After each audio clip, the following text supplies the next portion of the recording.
Now that comes with a cost of my peace, of my time, of my joy, but I know that in the end I'm going to have an incredibly beautiful house. Ciao ragazzi, and welcome back to the channel. If you're new here, my name is Anise, and I'm an American living between London and Italy, and I'm currently in Puglia for the better part of 2 months, tending to all things renovation related to my 1970s 4-bedroom, 3-bath garden villa here on the southern coast of Italy. All right, guys, there, as usual, is always a lot going on, but I said let me take a moment today to just kind of have a nice little chill catch up with you guys. So in today's video, we are going to talk about some of the biggest lessons I have learned so far after Bay and I purchased our home here in Puglia and started the renovation process. One of the biggest lessons, first things first, when you are hiring to do work at your house for the renovation of your villa, whatever property you've bought here in Italy, particularly here in Puglia, you want to hire locally. Okay, I know that sounds obvious, but when I say hire locally, what I mean is hire hyper locally. If you are like me and you're someone who's grown up in a city, who's lived in cities most of her life, I'm originally from New York and I currently live in London. In a place like London, you can travel for 40 minutes and still be within London. In a place like London, you can decide to do work on your property. You can decide to have a service done at your property. And if you hire somebody who's still from London, it might take an hour for that person to get to you. The same for New York. You can hire somebody that's half an hour from you in New York City, and that's still considered local. Here, that is not the case. So, as many of you already know, we are going through a little bit of a disaster with a construction company that we worked with who did the renovation of our roof last summer. That renovation of the roof failed, and one of the things that we're finding, I know that a lot of Americans, when they learned about this issue that I'm confronting, kind of defaulted to what Americans tend to default to, which is like sue them. There's one thing I can share with you about Italian bureaucracy is that it is not speedy and it is not for the faint of heart. Yeah? So sure, that option may be there, but that would also mean considering buckling up for a long and probably costly journey. Costly journey on top of an experience that has already made us lose money, right? When the legal system might not be the recourse that is going to be most optimal for you, one thing that really does work very well here in the south of Italy is the pressure of reputation. Do you guys see where I'm going with this? The pressure of reputation.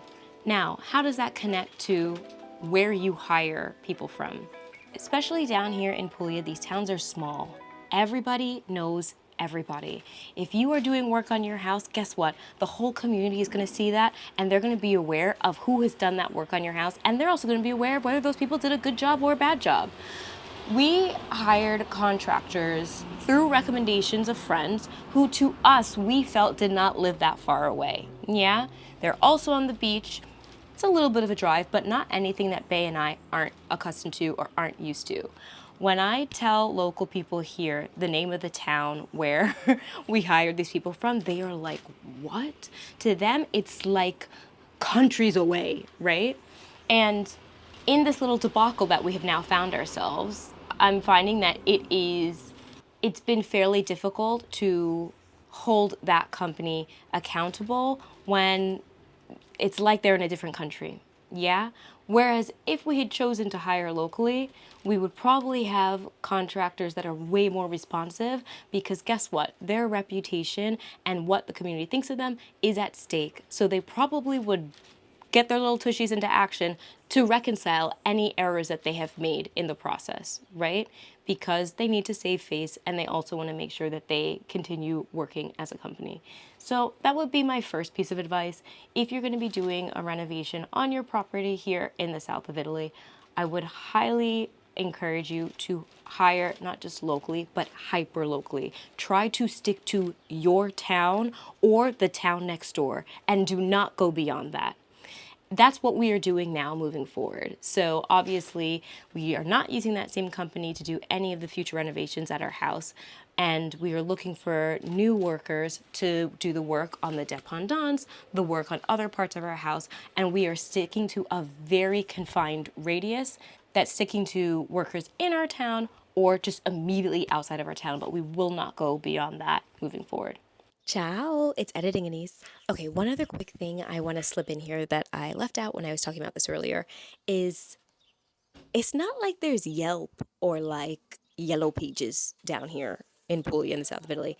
95% of companies don't even have a website, right? So whereas maybe in like London or in New York City, you can go online, you can look up reviews, you can like get proper client vetting done before you work with the company. Here, it is fully based on word of mouth. So that's why I say hiring hyper locally, plus some of the other tips I'm going to give you, is the best route to go. Okay, let's get back to the list. The next piece of advice, or the second biggest lesson I would say that I've learned since starting this journey here in Puglia, is be here in as much as you possibly can. Yeah, there are a lot of companies here that do remote renovations and also remote purchasing. Because we're not based in the US, we are based in London, so we're only a couple hours flight away from Italy. It's a little bit easier for us to get here than others. We knew we weren't going to use any of those remote purchasing or remote renovation companies. We also have friends here on the ground, and so we felt that we could leverage our community to do the work here that we wanted to on our villa. But you know, as the old saying goes, when the cat's away, I'll let you guys finish that statement. So not only with respect to how beneficial it is to be here on the ground, kind of watching everything and knowing what's going on in your house with people that you have hired, even, for instance, this process of putting together my new team for continued works at the house. Right now, I have taken essentially 2 months away, the better part of 2 months away from London, so that I could be here because the plan was for works to be started on the dependance and the second phase of renovation at my house. That has since been delayed. And there's some changes that I need to make to the team that is going to be doing the continued works. And so even though originally I felt, oh my gosh, what a waste, I took off all these weeks to come here so I could watch all the work that's happening, and the work is not even happening now. I'm finding it very beneficial to be here for meeting people in person with my engineer to see if they are going to be right for the job. Even the process of putting your team together, I really don't know how I would be doing this if I wasn't on the ground here. In as much as you can possibly be present, I would say be present, because I think even in terms of, you know, understanding how things work in the community, and also for the community to kind of get to know you, right? So much here in Italy is built on trust and relationships. And Italians are so friendly, they're so welcoming, they're so inviting, but there's nothing that really can be a replacement for being here and getting to know people on a personal level. A lot of people have lived in their towns, in their communities. Their families have been here for centuries, for decades. At the end of the day, they know so much more about this area where you have bought your house, where you might be renovating your house, than you. Even more than some of these people who are operating the remote project management or remote purchasing businesses. And that's no shade to them at all. Honestly, there was a time, especially when I was so stressed out by everything that was going on at the house, that I was thinking about pivoting to one of those project management companies, which many of which I'm sure do a great job, but obviously that comes at a premium. Now, for us, because we bought in an area that is a little bit more, not remote per se, but we did not buy in a tourist hotspot. When I did kind of hit a wall and was pretty desperate to maybe turn towards one of these international project management companies, I spoke with about 3 or 4 different companies, and the fact of the matter is because we're not in Valle d'Itria, or we're not in Lecce, we're not in along the Ionian coast near Bari, like Polignano, Amare, Ostuni, so on and so forth. we fell outside of the catchment areas of a lot of these project management companies. And these project management companies have these catchment areas. Why? Because hiring locally and hiring hyper locally is how things work here. It's how the relationships are built. It's the currency here, right? The relationships are the currency here. And so much revolves around who you know, what people have certain reputations, and so on and so forth. And so it just so worked out that I was not going to be saved by a project management company. But at the same time, for me, I'm someone who is so particular in her tastes. And for a second time, this is no shade to those project management companies, but a lot of times when you hire those kind of remote renovation companies, how do I say this nicely? It's not that everybody's house ends up looking the same in the end, but I have a very specific taste and a very specific aesthetic that I'm going for that reflects me and that reflects Bay. So I can't help but just be really hands-on and be all up in the mix and be putting a lot of my own personality into the project. Now that comes with a cost of my peace, of my time, of my joy, but I know that in the end I'm going to have an incredibly beautiful house that I'm so happy to have. I gotta keep envisioning that. I gotta keep manifesting that, because if I don't, then I'm just gonna feel like I'm really in the trenches forever. The next biggest lesson I've learned since starting this journey here with our garden villa on the southern coast of Italy is just learning how to kind of surrender to the way of doing things here. You know, and this is something that I've said before, and I still stick to it now, but sometimes I just have to say it out loud so I remember for myself. We didn't buy here because we wanted a second New York or a second London. We bought here because we liked the change in culture, we liked the change in pace, and it's something that we want to adopt more into our own life. But with the good, you also have to take the bad. When expats come to a new place and all they do is complain about how things are done, I think locals are so validated in saying, well, leave then, yeah? And so I have a hyper consciousness about that. I can't help that I'm a product of New York City, baby, right? I'm a product of that fast life, efficiency, let's get it done, hard hitting. But here, people are not like that, right? So even the fact that I'm here for the better part of 2 months because I thought I was gonna be on a work site just overseeing everything and things getting done, and I'm certainly not twiddling my thumbs here. I'm staying in a beautiful, wonderful Casa Vacanza, Airbnb, just a stone's throw from the sea. I'll show you the view, and I'm enjoying myself, but I'm finding that I'm putting a lot of work into social currency, for the lack of a better word here, right?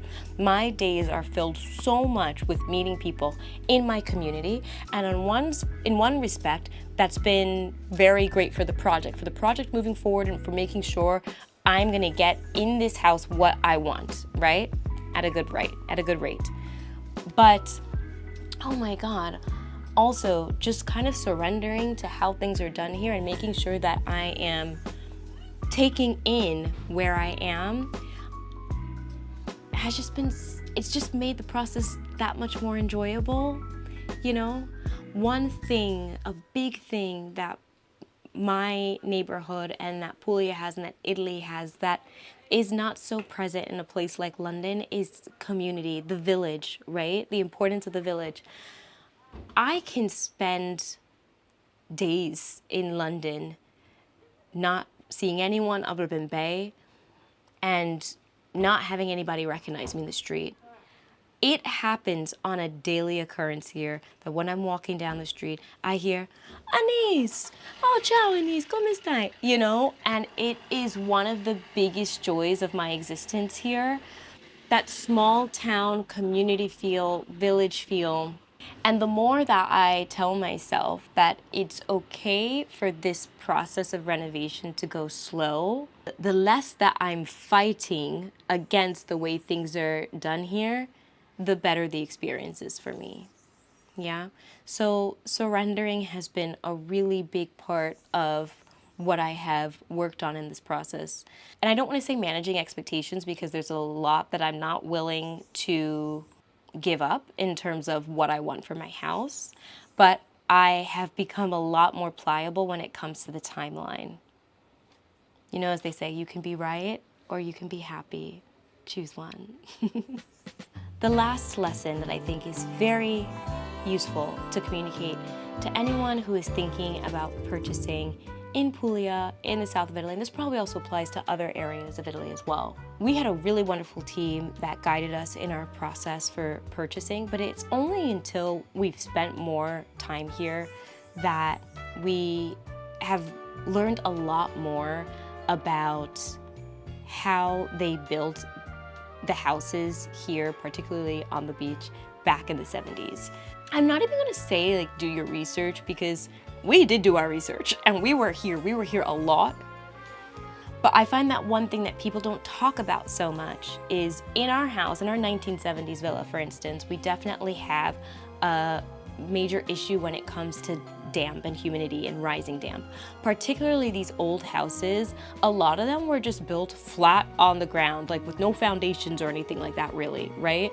So especially if you are near the sea, and even towns that are a bit further back from the sea, the soil is inundated with all this water and humidity, and it rises up into the porous stone that was used to build these houses back in the 70s, called tufo, or a tough stone. And that can create a lot of problems in terms of the base of your walls in your house. You might constantly be in a position where the paint is coming off because all the water is kind of escaping because the stone is breathing out. And that has been something that's been a little bit of a thorn in my side, especially because you guys know the very beautiful, deep, rich blue-green color that I want for the bathroom, the dependance. And so it's been a bit tricky making sure that we find the right materials that I can get that bathroom that I want while protecting against the rising damp issues. More broadly, those damp issues can also cause mold sometimes, not as big as the problem I had when my roof was leaking and the roof wasn't fixed properly, but just something to be aware of. Newer houses are built differently. There is construction that is happening with newer methods here on the beach, but that's a little bit of the trade-off, right? Do you want the old house with character? Well, you're gonna have to take old house problems. You can also get a newer house as well too, but are you ready to cough up all those upfront costs that come with a new construction? So that's in a nutshell 4 lessons I wish I knew before I started my journey of purchasing and renovating here in Puglia in the south of Italy. I hope that you guys have been enjoying the series so far. I know that y'all are probably dying for a more thorough update on what's going on with the roof, and I promise I will give it to you, but your girl also needs a break from all of the crappy roof talk as well too. I'm here to live, I'm here to enjoy. I also want to be happy, and as Bay always reminds me, it's so important that through this journey I am making sure I enjoy and love the process. So you guys are a really big part of that. Thanks for all of your comments and your tips and tidbits. I really love engaging with you, really love chatting with you. And until next time, ci vediamo. Talk soon. Ciao.